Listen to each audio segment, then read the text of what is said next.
a second. Wait a goddamn second. Wait a second. The show, yeah, we'll get a show in a minute. Calm the goddamn hell down. Listen, first of all, like and subscribe, all that bullshit. I don't even know why I have to say that shit. You know, people just look. I may have voted for Trump. Look, I just understand that. Okay, it's just what rats do. All right, that's what I was told. I gotta say though, I had no idea that it'd be this good. Honestly, I mean, what more could I mean? You know how they say rats leaving a sinking ship? That's because we've eaten our fill and we're good. You know, I like this shit. So no complaints. I don't want to hear shit from anybody. Just so wee. That's all I'm saying. Now, if you'll excuse me, I'm going to go chew on Matt Gaetz's carcass. So, hey, what the? No, my I'm sorry about that, everybody. I apologize. That was, I shouldn't allow that to happen. It just does sometimes, you know. Chat room, hi, everybody. Sometimes Matt the Maggoty Rat manages to sneak in here. And it's just rough. Ficus has been hunting for him. I hear he's going to be making a comeback very soon. I've got, but it takes some work. I think I'm going to be able to coax this in. Yes, I did this earlier. I did an earlier show and then a later show because I didn't get to do both shows yesterday. So, let's jump straight in, shall we? Happy Thursday. Hi, everybody. Welcome. You know, there are times, ladies and gentlemen, if I do say so my damn self, that things look shitty and bleak. Shit, you know, shitty, like you're like, oh, the people who are in charge of shit are incompetent assholes. And I don't know, I have to say, one of the upsides might be that they are traitorous, incompetent assholes. And when you're a traitor and you're incompetent, you fuck up and you get caught. So that's helpful. I would rather them be fuck ups and traitors at the same time rather than just, you know, just traitors. It helps that they suck at everything they do. And I don't know why everybody in the media and everywhere else seems to think that they're just going to magically fucking get away with it. That it's like, but they are. No, they're not. And look, they only get away with stuff that when we give up on reminding the world about them. So this includes Garcia, who's, you know, again, we all fear for this man who's been shipped off to El Salvador. And in any normal, you know, era on Earth 1, if somebody hadn't been fucking with the simulation, which they clearly have done, this would have ended his presidency. This would be another impeachment. But however, but unfortunately,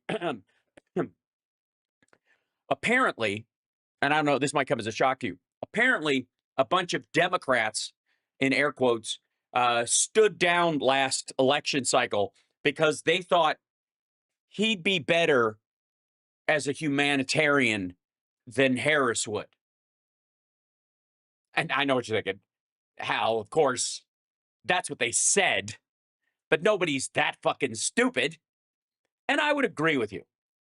For a while, we thought that the uncommitted and the Arab Americans for Trump and the progressives who were, again, they had no problem stomping around the DNC with signs, but they wouldn't go anywhere near fucking Mar-a-Lago when Netanyahu was making visits and they were planning all this shit. They didn't care about that part. So I have to draw the conclusion that nobody can be that stupid, so they meant it. They wanted this. So when we say nobody voted for this shit, you might actually have an argument for some maggots that are getting hurt by this because they're just stupid. But you know who did vote for this?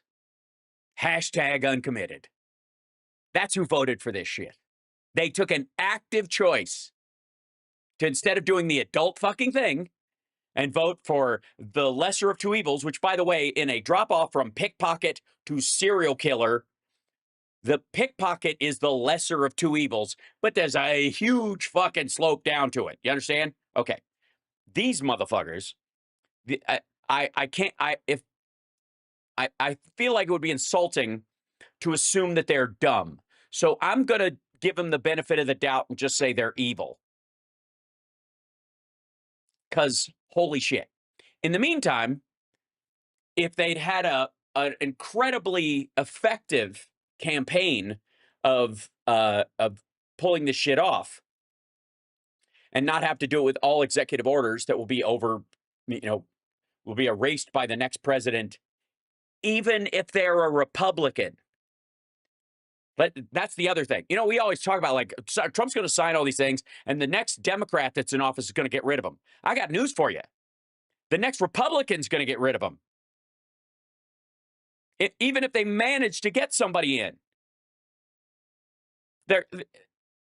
Either they're blather, and they'll just let him float because it doesn't matter, or he's undermining shit for a 4-year cycle that can be recovered after a period of time. And that's what they'll have to do to salvage their own presidency. Because you know how a Democrat is always forced to kind of clean up the mess that a Republican left behind? Like, I don't know, 2020 into Biden. Or Obama after Bush. Or Clinton after Reagan Bush.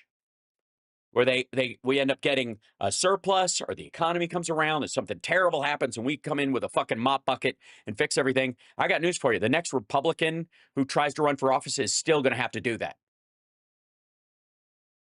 I think a Democrat's going to win next time. However, even if they didn't, the next Republican will have to run on all kinds of social programs that he has undercut in red states, fucking with his own people. As a matter of fact, you can argue that that's already happening with the budget fight and with the upcoming midterms. Now, I'll show you this. Hold on. Let's see. Johnson, budget, 12 Republicans. I think that's the number right now.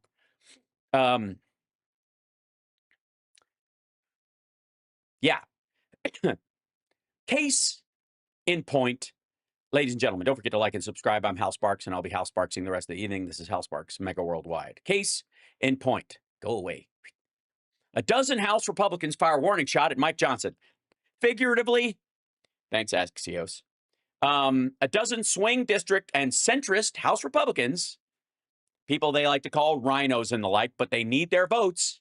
And if they lose, a Democrat gets in, so they got to listen to them and have our warning speaker, Mike Johnson, that they won't vote for a budget reconciliation package that cuts Medicaid too deeply. Now, I love the too deeply part, because most of what they've said is at all. Because if you start cutting it, guess who gets hurt first? That's right, rural rednecks, ladies and gentlemen, and the people that keep them alive.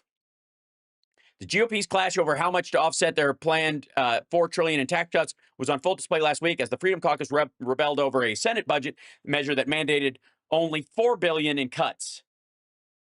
The House had initially passed a budget resolution that would require $1.5 trillion in cuts and would likely reduce Medicaid funding. What they're saying, the 12 lawmakers wrote a letter saying balancing the federal budget must not come at the expense of their health and economic security. This is about their constituents. The lawmakers issued an ultimatum. We cannot and will not support a final reconciliation bill that includes any reduction in Medicaid coverage for vulnerable populations. And it's signed by Republican California, Republican Nebraska, Republican New Jersey, Republican Pennsylvania, Republican Arizona, Republican Virginia, Republican California, Virginia, New York, Colorado. These are all people who could lose their fucking seat next time around if they make the cuts they're talking about. So whoever the Republicans run next time is going to start making promises that are going to sound a shit ton like repealing what Trump has done. Now, the other thing is, I was told, and I'm sure you've heard this around, that Republicans would get tired of winning. Remember, you're going to get tired of winning. Trump said that to everybody. Tell you, you're going to get tired of winning. Well, they aren't winning. And they're getting little reprieves at best. But on top of that, they don't look tired of winning, but they do look just fucking tired. Pam Bondi, and here's Homan too. None of the people doing any of the actual fucking work in Trump world, Hegseth gets to go on these little fucking military like vacations while these assholes actually have to do real work. Pam Bondi looks like shit. And it looks like she's not eating and she's probably lacking sleep because of stress. And she's dealing with the actual work of the Justice Department, whether she likes it or not. She's on Fox News saying, and this is adorable. Can I just say, Pam Bondi, every American should be thanking Trump tonight. How about no, you crazy Dutch bastard? First is the U.S. Attorney General, Pam Bondi. Oh, by the way, I think that's a clip. Hold on. Is that, was he just showing a clip of him from the Easter thing? Because, good God, that was horrifying. First is the U.S. Attorney General, Pam Bondi is with us. Pam, great to see you. I want to put up on the screen a timeline because there's... You too. I couldn't be happier to be here. Can we finish this before the Xanax really kicks in? Seems to be, in the media especially, a narrative that is completely and totally and utterly false regarding, quote, the media, right? You know, especially the big cable networks, right? Fuck those guys. Oh, right. Garcia, and not one but two courts actually said he was an MS-13 gang member and identified him as such. Can you please... Yeah, there's no such thing. A court can't identify someone as an MS-13 gang member. You kind of have to prove they are. Tattoos don't do it, and wearing a fucking Chicago Bulls hat doesn't make you an MS-13 member, or I would have been a tangential member of MS-13 half the time I was in high school. Explain what you know about him. Yeah, Sean, factually, this is an extremely disturbing case. And as a career... Identified as an MS-13 man in 2019, in March and April. Found to be, during Trump, by the way. Can I notice, like, can I mention it? Like, dude came into the country, was around during this time, and then during Trump, he's fucking accused of being a gang member, identified as one. How? How? A tattoo and a hat, and the hat and the tattoo's what, like a crown, and that means he's a member of the fucking Latin Kings and therefore must be blah blah blah. Like, prosecutor, it is even more disturbing. Every American tonight should be thanking Donald Trump for making America safer by getting... Why? What did he do? What did he do? Was he selling drugs? No. Did he violently assault somebody? No. Was he guilty of any crime whatsoever? Ever? Out of our country. I'm going to call him a terrorist because he has been designated as a member of a terrorist organization. So this illegal alien terrorist came into our country illegally. Okay, so, and this is the other one. Wife requests a restraining order, June 2021. That would be the one standout thing for me. But what he's again, immaterial to the fact that you can't prove he's a gang member. Why not just go with this? Like, domestic charges violence charges against him, blah, blah, blah. But the reason is because they can't, let me shrink this down, can't get rid of him based on that because you'd have to prove it in a court of law and that it actually turned into something, that part of thing. Like, they don't want to go through it. They just want to, and the January 2025 thing as DOJ timeline having to do with him has nothing to do with him. If a guy was, okay, there's a bunch of gang members that do like outreach, for example. Used to be Crips or Bloods. They do work in the community. We've seen them over the years. They were, I'm sure, at some point, identified, often jailed as members of those gangs, active members of those gangs. And then they're no longer in that gang. They might still have the tattoos. They might still be a fucking Lakers fan, but they're not a gang member anymore. As a matter of fact, they do the exact opposite. But their argument is that if you tried somebody, if like if they used to be affiliated with him, or they said at any time in the past they were affiliated with him, whether they were or not, by the way, they could have been just scooped up in a raid. Let's say they weren't even there. They were just swept up in it. But let's assume that they actually were back in the day. Years later, over a decade later, while they're holding down a regular job, they've got a wife and kids, they have the president declares the gang that they used to be a part of or were alleged to used to be a part of a terrorist organization, and therefore they can be removed from the country. They can have their citizenship stripped or something like that. That's the argument, which is grotesque and absurd and silly. And why don't we do this with Elon Musk? I mean, you could argue we've declared the white South Africans as as a violent regime back in the 80s and the early 90s, right?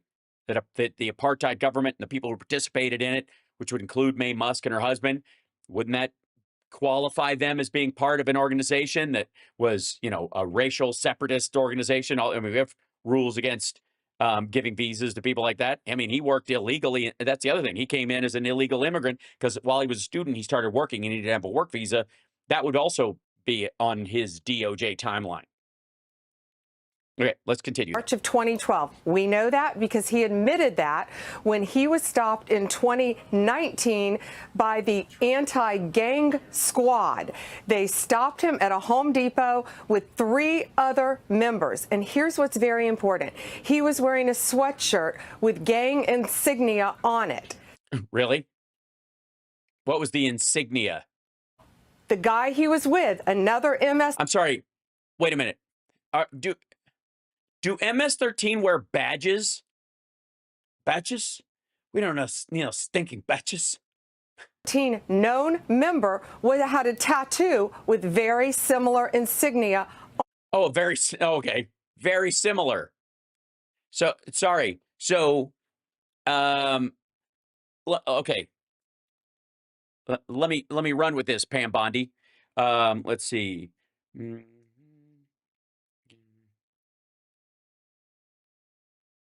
So, let's go with tears and okay, is it crown? If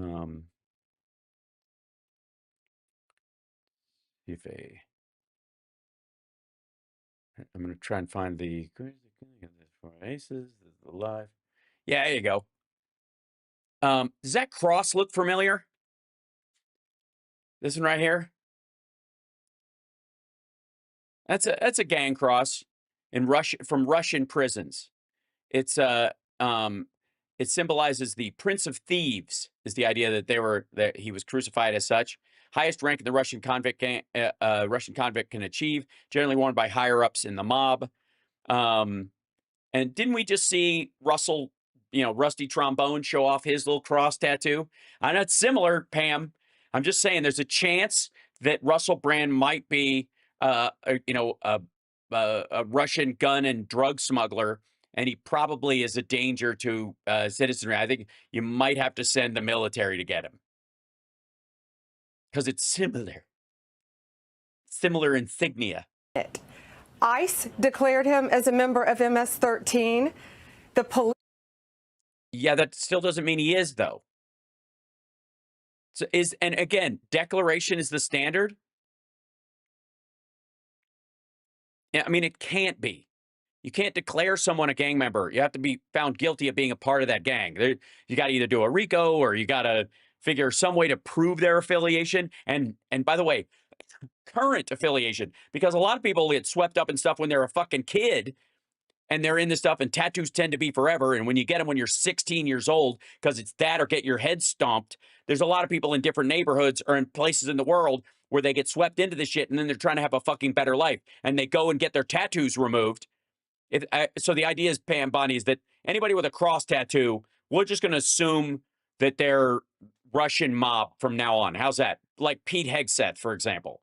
Officers, the gang unit, declared him as a member of MS-13. Did they say, I do declare? I do declare he is a gang member. I damn thee. And also, they independently went to a reliable, confidential informant who said not only is he a member of MS-13, he gave them the clique, the Westerns, and he was called a Chicao, which is one of the higher-ranking MS-13 members. So they rightfully detained him, rightfully. An immigration judge agreed, an appellate immigration judge agreed. Now, here's where it gets even more frightening. In Okay, here's the really frightening stuff. Okay, this is the 2021 stuff. 2021, his girlfriend previously, his wife at the time, who he had married in jail after he'd gotten numerous tickets, didn't show up for court. He marries her in jail. She has a baby with him. And as a career domestic In jail? violence prosecutor, too, I know it takes a lot for any woman to come into court and say they're a victim of domestic violence. This woman came into court twice getting a restraining order against him, saying it's horrific. He had beaten her. He had punched her in the eye. He had ripped her clothes off. What causes a young mother to do this? Her child was with her. She talked about her child in the petition for an injunction for safety. Ultimately, she didn't show up for court. That's your typical domestic violence victim. But okay, first of all, let's flip this twice. I have no sympathy for men who beat women or domestic violence, period. But let's look at this from the perspective of provable versus not provable, accusation versus not. The Republicans, especially Trump, have been running on this idea that women lie about this shit all the time, and that she may have, if this was one of their own, they would be arguing that she's trying to manipulate him. Like, look at how Trump talks about his sexual assault victims, right? Just dismisses their claims outright. So the picking and choosing of who you want to believe and how the veracity of the claims based on who you like and the color of the skin of the people you don't like is very telling. Secondly, I'd like to say that the idea that they picked him up and he'd done these things and they sent him overseas and didn't give him due process in doing this is the problem. And what they're trying to do is get you all caught up in the guy. This guy should be brought back to the United States and have a deportation trial where these facts can be adjudicated. And then if he is to be deported, he can be. But the idea that you're going to snatch him off the fucking street and deport him without any hearing is the problem. And the issue is that in cases like this, they'll use people that are unsympathetic to set this law in motion. And this used to be something that they would warn us about from the right, about the Patriot Act and all these kind of things. Like, never mind that at first they came for the Jews and then there was no one left to defend me at the end because I was a lonely bigot in a corner who didn't give a fuck about anybody. So why would they in the first place? I guess I've never understood that one because the guy in the story is a prick. And it's also so self-involved, it grosses me out. But what they're trying to do is play on your sympathies about, it very well may be true that this guy's an asshole and he was lying about his gang affiliation. I don't care. I'm not worried about what the law of the jungle is in MS-13 and gangs and how El Salvador handles shit. I want the American judicial system and the legal system to stand for something better. If we start having a legal system based on trust me, bro, we're fucked. We're no longer America. That's the problem. There's a myriad of problems, but at the root of it, that seems to be the area where they could kind of grasp what the fuck we're talking about. You agree with me, CSL, that everybody looks bagged out? Yeah, she's definitely talking, to different time zones these days. Yeah, it's rough. But my issue with this is don't fucking come to me and try to play to my sympathies about domestic violence or about gang violence, because it's not about them and it's not about that. We already know how we feel about those things. The issue is whether you can prove it And whether you can grab somebody off the fucking street who is either here legally and has family, children, and a wife here in the country at all without proving your case. Because once you do that, we're Russia. We're no longer America. China wins when we become China. Russia wins when we become Russia. And is it harder? Yes. Is it uncomfortable? Yes. It is. You know, we have long had a judicial system where it'd be better that, 10 guilty men go free than one innocent man be jailed, go to prison or be killed for capital punishment. That has to be the standard, right? That has to be the standard. Otherwise, we're not our country anymore. And if you want to talk about what a traitor is, well, what the fuck? What would you say a Manchurian candidate would do? Undermine our system so that China can take over? Well, what would they do? They'd bend our legal system and our judicial system and our governing system to their system. Well, why would they bother if we're going to do it for them? Do you understand? I'm not going to be sympathetic to the particular case because I'm not stupid enough to think that it'll just stop there.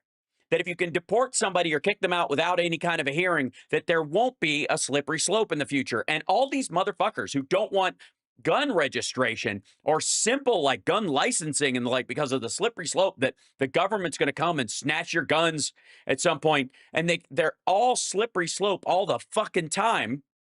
Until it comes to something like this, until it comes to Elon Musk putting chips in people's fucking brains, until it comes to, well, we got to get rid of the illegal immigrants because we got to make room for the robots. It has nothing to do with fucking American jobs, you dumbass. And that's what this is. This is because whether he's a gang member or not, I'm comfortable with saying if he's guilty of beating his wife, fuck this guy. And if he's in the country illegally, he can be deported because of it. But I want to make sure. I want to make sure. Because if you don't bother, then the legal precedent becomes you don't have to bother.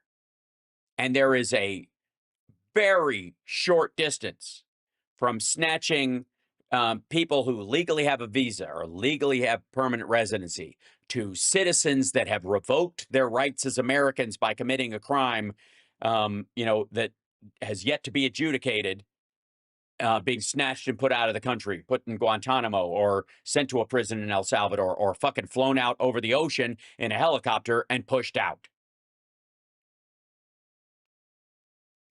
That's why we have these standards. America is better than a lot of countries because of these standards, not in spite of them. Trump seems to think it's in spite of them because he's dumb. And I don't think she was ready for what she signed up for. This victim was even braver because she was married to one of the top MS-13 members who was illegally in our country and a terrorist. Because you declared him as such, and that was before he was declared a terrorist. And secondly, no, because she's a citizen. One of the things about domestic violence victims in any particular country, including this one, is that one of the hard parts about dealing with it is that if they don't go to jail, or even if they do, when they get out, they're still citizens. They can still live here. They may have a no contact order, but you can see them across the fucking mall. But when you can get the guy deported by saying that, then it's actually easier to come forward, one would think, unless he's going to send somebody to do something to her, which is the fear, whatever. And then she becomes an informant and you move her and her family and ta-da. But the point is, they're playing on the sympathies of people's worry about this woman, which are justified, I would argue. I don't know if they're factual, but I would lean towards concern for her and the safety of her child, yes. But I'm not going to allow that concern to be weaponized so that this idiot can burn down our judicial system and just allow Trump to snatch people off the street by men in, wearing all black and masks, showing no fucking badges. You know why? Because there's two reasons. One, it's illegal, and there's all sorts of rules about it. And secondly, you're going to get cops killed, and nobody's going to go to jail for it because if an unmarked van full of guys rolls up on you, and you're armed, legally or otherwise, and they go to throw you in the van, and you put holes in 4 of them and run away, you're not guilty, even if they're police officers. She's going to get cops killed with this bullshit. So now Can you explain? he gets. Oh, go ahead. Go I'm ahead, sorry, Sean. Pam. Finish. No. You finish. So, Sean, he, under Donald Trump's incredible plan to get these alien enemies, these terrorists out of our country, he is deported. He is deported back to where he came from, El Salvador. He is sitting in a prison, and every American should be thanking President Trump tonight.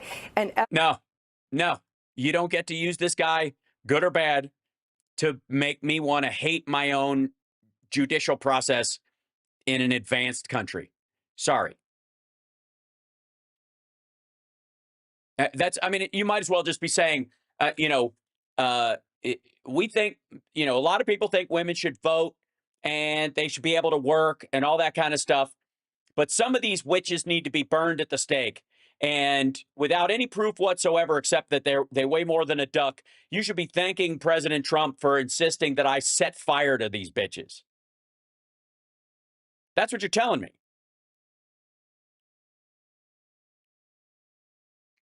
Trust me, bro. She's a witch. liberal journalist who has called him a Maryland man and saying he was rightfully in this country should be apologizing tonight to President Trump. Nah, don't hold your breath, lady.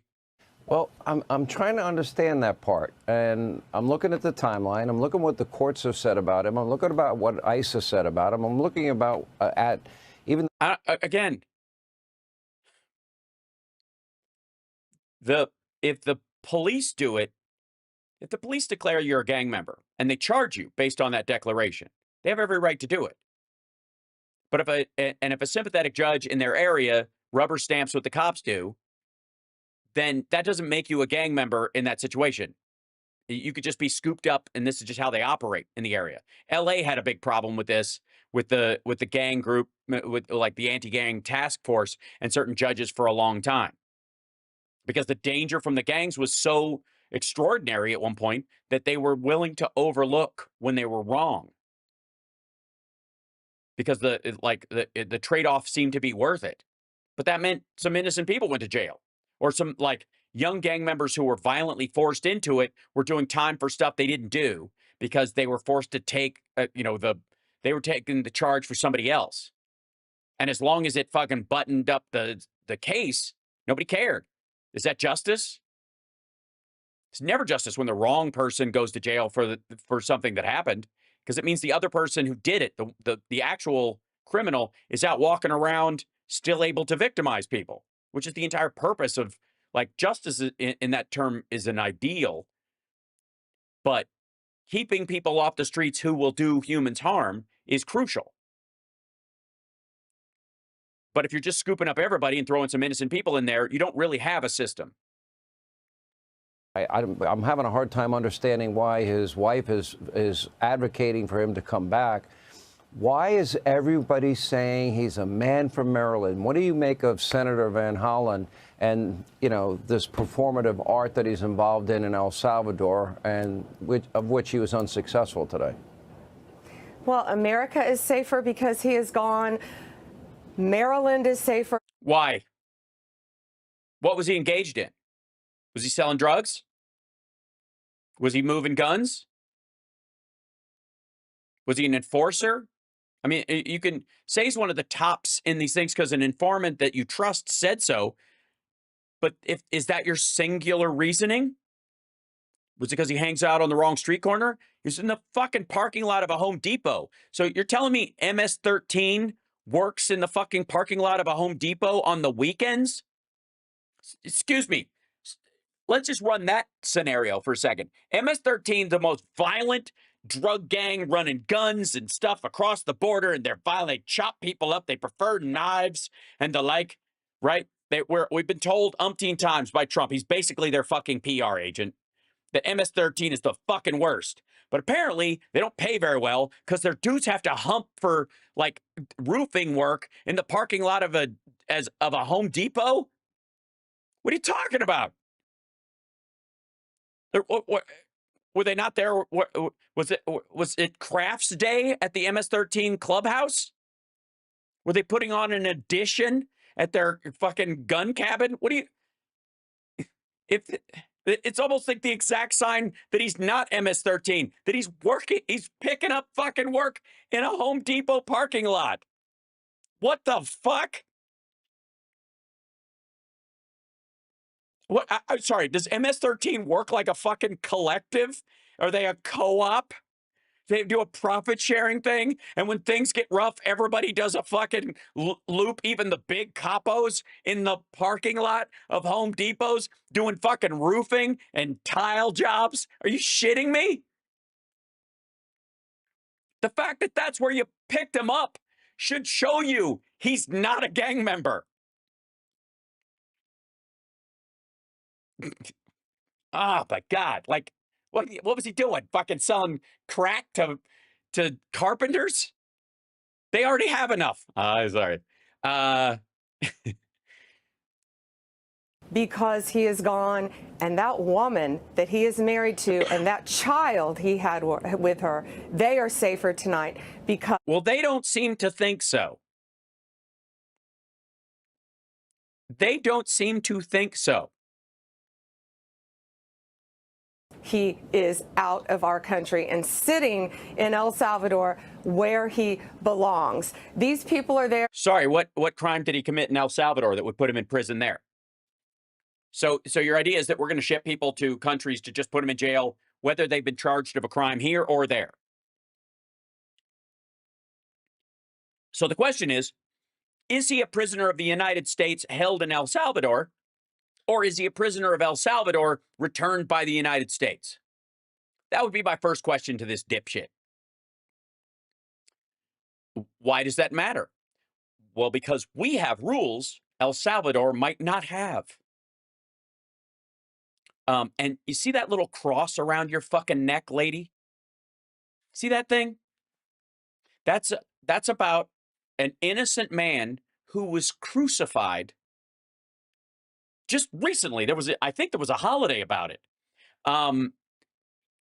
Because of what other people called him. Right?